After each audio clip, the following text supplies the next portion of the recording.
But first, Charles and LeBron, and I feel like I should do like they do on those TV shows and say previously on Inside the NBA.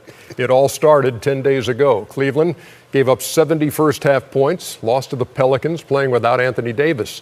After the game, LeBron unloaded, saying he hoped the champion Cavaliers weren't satisfied as an organization, that the Cavs were not a better team than last year from a personnel standpoint. He said, when you don't have bodies, it's tough. We're top-heavy. It's me, Kyrie, and Kevin Love. We need a playmaker.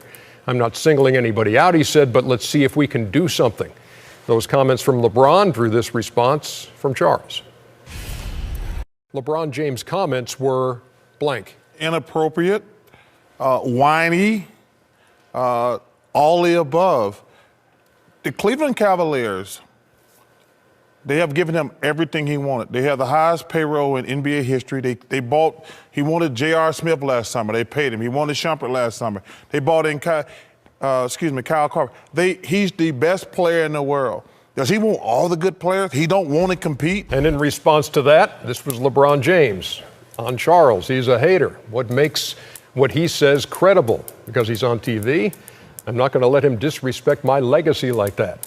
I'm not the one who threw somebody through a window. I never spit on a kid. I never had unpaid debt in Las Vegas.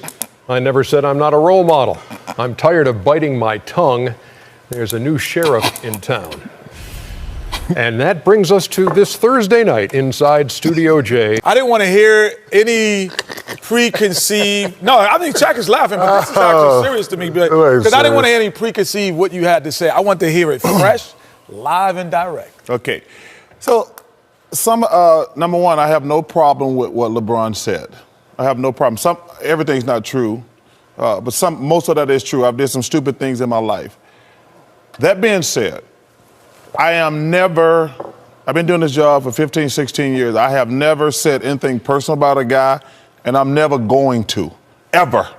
All my criticism on any player or comments on any team is strictly about basketball. What I said was, I'm the best player in the world, which he is. He has Kyrie Irving, who's an all-star. He has Kevin Love, who's an all-star. And he has Tristan Thompson, who's a terrific player. I take my chances against anybody. I don't need any help if I got those guys. That would be my personal opinion. I stick by that. Him saying they're top-heavy, I'm pretty sure Carmelo would take those three guys. I'm pretty sure Russell Westbrook would take those three guys. But, like I say, I'm never going to get personal. It's been fun to me sitting back, listening and watching. I played golf the last 2 days, and people left me a bunch of messages on my Jackass phone. I have two phones. I have a private cell, and I have a Jackass phone for the rest of the people. The Jackass phone has been blowing up. Thank God I don't keep it with me. But, like I say, LeBron is one of the 10 greatest players I've ever seen. He's an amazing man. What him and his guys have done business-wise is amazing. But my comments were what I said. I stick by them. But I'm never going to say anything personal about another NBA player. So you take issue with how he went at you personally about...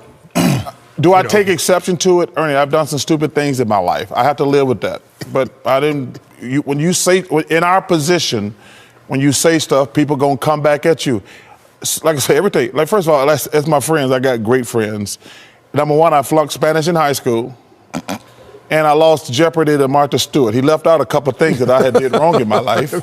But like I say, I've did some stupid things in my life. That does not make my argument less valid. Like I say, I'm pretty sure Carmelo Anthony, who's a hell of a player, would love to have Kevin Love, Kyrie Irving, and Tristan Thompson. Same thing with Russell Westbrook. But like I say, my argument with LeBron was strictly basketball related. He said also in his comments, if you guys were going to have a conversation, you know where he's going to be in his road arenas. Is there interest in your part in talking to LeBron James?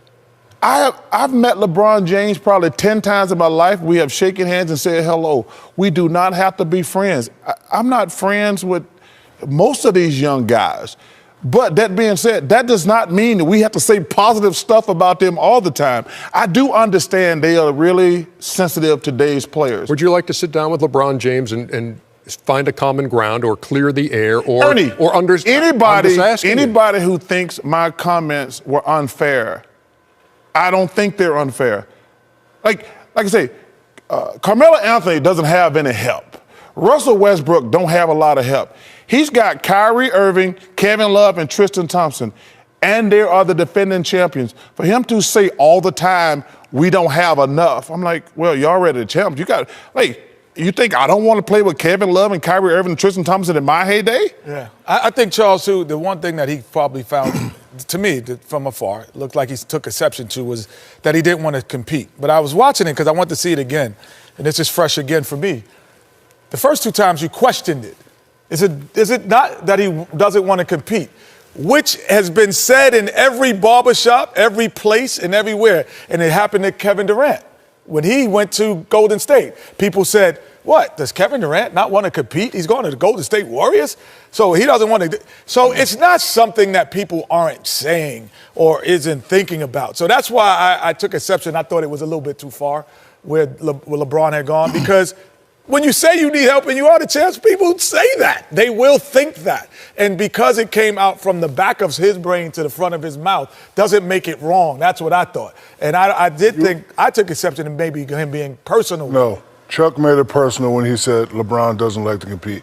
Everybody knows, including you, Kenny, when you win a championship and you lose key players like Dellavedova and Moskov, you have to regroup. That's what y'all did in Houston. Your first year in Houston, you went 54-28.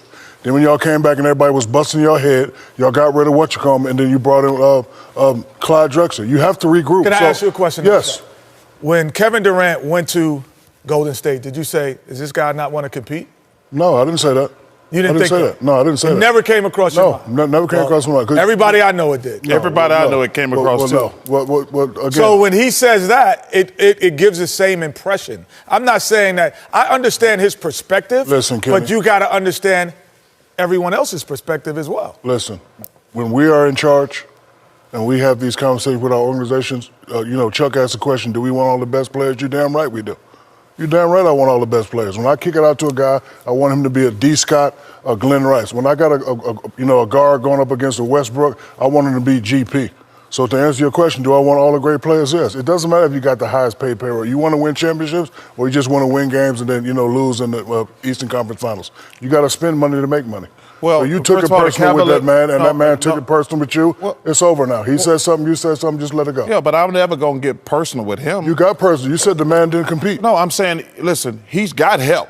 They are the defending champions. Listen. He's got help. Listen. It's like I say, if Carmelo Anthony said, I need help, that's understandable. Chuck, if Russell Westbrook say, I needed help, if you are the best player in the world, and he is the best player in the world by far. Okay, but there was never a call or never a call out from anyone on that side to say, yo, you're helping my legacy there. So it's got to be a two-way street. It's not a two-way street. If players want that from us, listen, Chuck, then you have to receive all of those great, like Kevin Durant. We criticized him before. But I was the first guy on TV to ever say Kevin Durant would be the MVP of the league. Yeah. Ever. No one ever said it. I got calls from players going, what, is LeBron dead? Yeah, and then he became the MVP. But then if I criticize him for going to Golden State, you can't just have a one-way street with it. There's a difference between criticism and personal. I guarantee you LeBron wasn't mad at the whiny or the inappropriate. When you said that man doesn't want to compete, that's what ticked him off. And I would have did the same thing. I would have came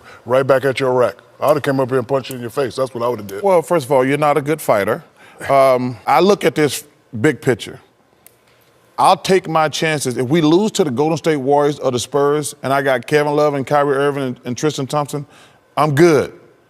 But like I say, if I'm Carmelo Anthony or Russell Westbrook, I can complain and say I don't have enough help. But if I got two other All-Stars and I'm the greatest player in the world, I don't think it's too much to say, like, I take my chances. So in your mind, are we done? Is this done? It's done. It was done after he said what he said, and I was like, and it bothers me when people are like, well, what are you gonna say? I'm like, dude, I'm not 12. Ooh, he said something bad about me. I got to say something bad about him. I'm not 12 years old. I'm a 53-year-old man who'll be 54 in 3 weeks.